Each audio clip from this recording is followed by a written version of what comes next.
Hello, and welcome to Inventors Helping Inventors. I'm your host, Alan Beckley, inventor of the Wonder Wallet.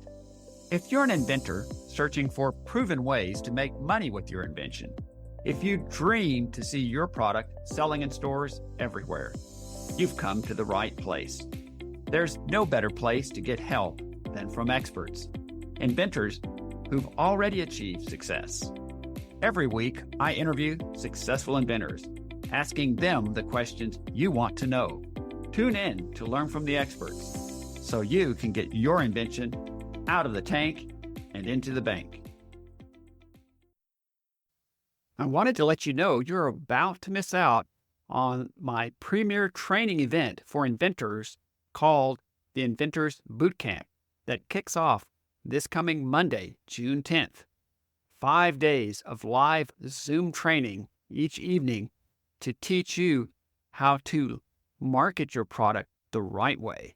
Sadly, most inventors approach it the wrong way. But there's still time for you to register.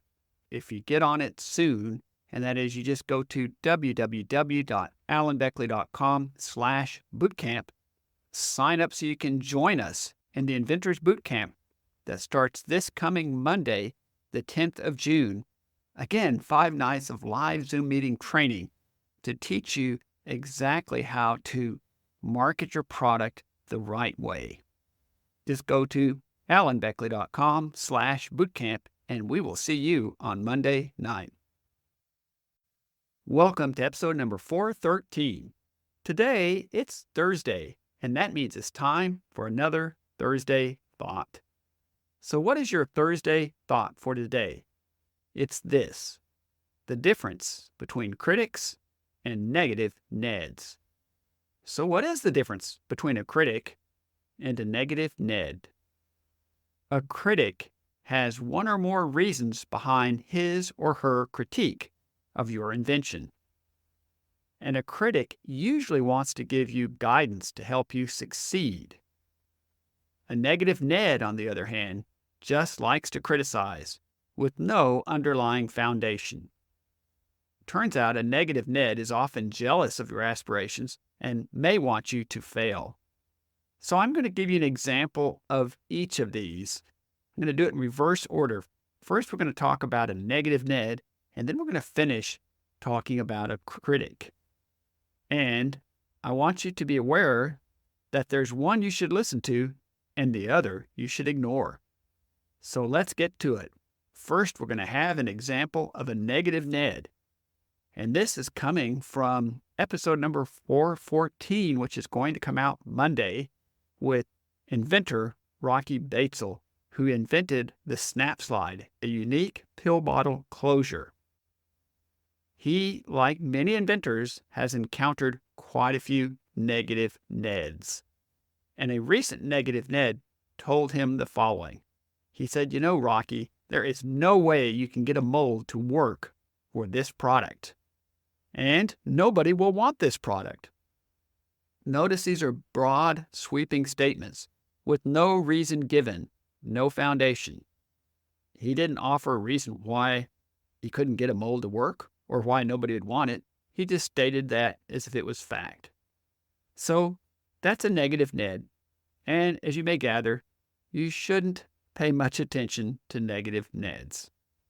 Now, let me give you an example of a critic from my own experience. And this person is Britt Jenkins, who's the former CEO of Candy Brands Accessories. They used to be the largest manufacturer of leather wallets, perhaps in the world, but certainly in the United States. And I approached them about licensing my thin leather wallets that were then called Savvy Caddy.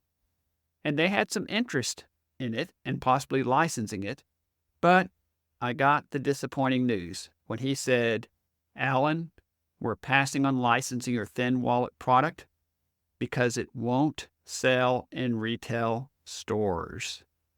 Now, you can imagine I didn't want to hear that, but I asked him why. And he gave me 3 reasons.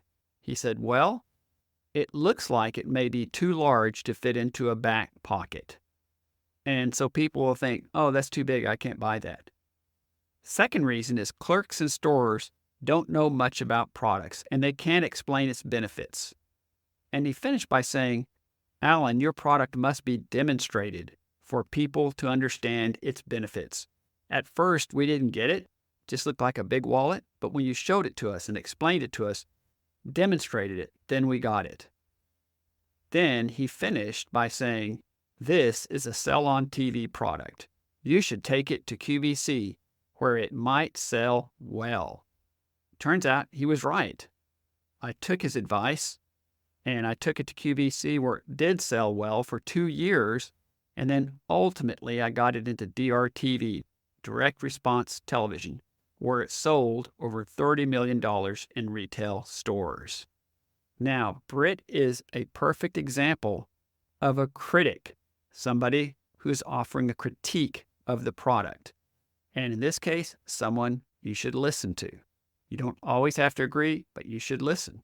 And by taking his critique to heart and considering it, that looked like the wallet was too large to fit in the back pocket, and that clerks in stores don't know much about products, and that the product really had to be demonstrated for people to understand its benefits. By listening to that critic and his critique, I pivoted and changed my strategy and turned a flailing product into a hugely successful product. So again, to summarize, what's the difference between a critic and a negative Ned? A critic has one or more reasons behind his or her critiques of your product, and generally they want to give you guidance to help you succeed. But a negative Ned just likes to criticize. There's no underlying foundation for their remarks, and they may be jealous of your aspirations, and they may want you to fail. Thanks as always for listening, and we'll be talking to you again soon. Thanks so much for tuning in to Inventors Helping Inventors. If you like the show, please tell your friends about it. Make sure to subscribe in iTunes or wherever you get your podcasts so you won't miss a single episode. Talk to you soon.